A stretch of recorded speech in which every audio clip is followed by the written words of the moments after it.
So yun, good morning mga buddy. So dito tayo ngayon sa location. So dito kami sa Harad site 32. So mag site move. So habang hindi pa tayo na luludingan diyan sa loob. So sa may mga problema sa traffic violation na hirapan sila magbayad. So ituturo ko sa inyo kung paano magbayad ng traffic violation sa online. So sa pamagitan ng Al-Rajhi app. So yun, sino yung may mga ATM na yung sahod nila sa Al-Rajhi, Tawil Al-Rajhi. So yung may mga apps na ginagamit sa pagpadala sa Pinas. So tuturo ko sa inyo kung paano gamitin yun para makabayad kayo ng traffic violations ninyo dito sa Saudi Arabia. So mahirap kasi pag hindi natin nabayaran, hindi tayo makapagpadala ng pera sa Pinas habang hindi natin ito nababayaran. So panoorin niyo yung video na ito at tuturo ko sa inyo kung paano bayad ng traffic violation sa magitan ng Al-Rajhi app sa online payment ng traffic violation.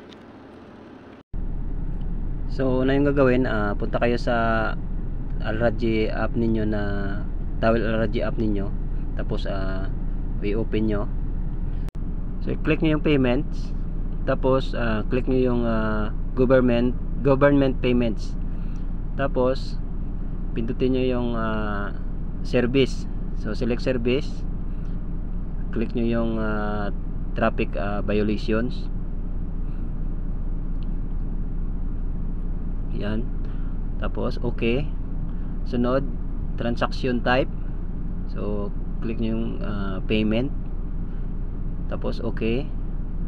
Pagkatapos ang application type, so payment application type, so query violations by violator ID or traffic violation by violation ID. So yung una, yung i-click nyo yung violator ID. So click nyo yan,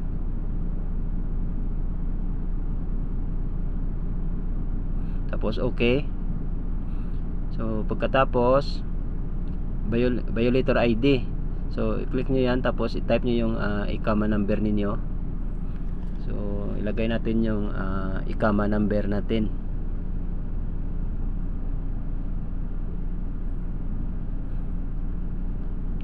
So type nyo lang yung ikama number ninyo. Pagkatapos click nyo yung from account. So automatic na yan pupunta sa account ninyo. Click nyo lang, i-check nyo, tapos pindutin nyo yung okay. Yan. Pagkatapos click nyo yung next.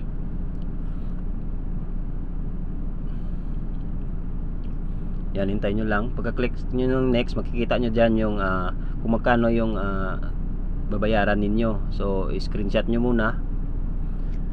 Yan, para may ebidensya kayo. Tapos click nyo yung pay. So pagka-click nyo ng pay, yun, sunod-sunod na yun.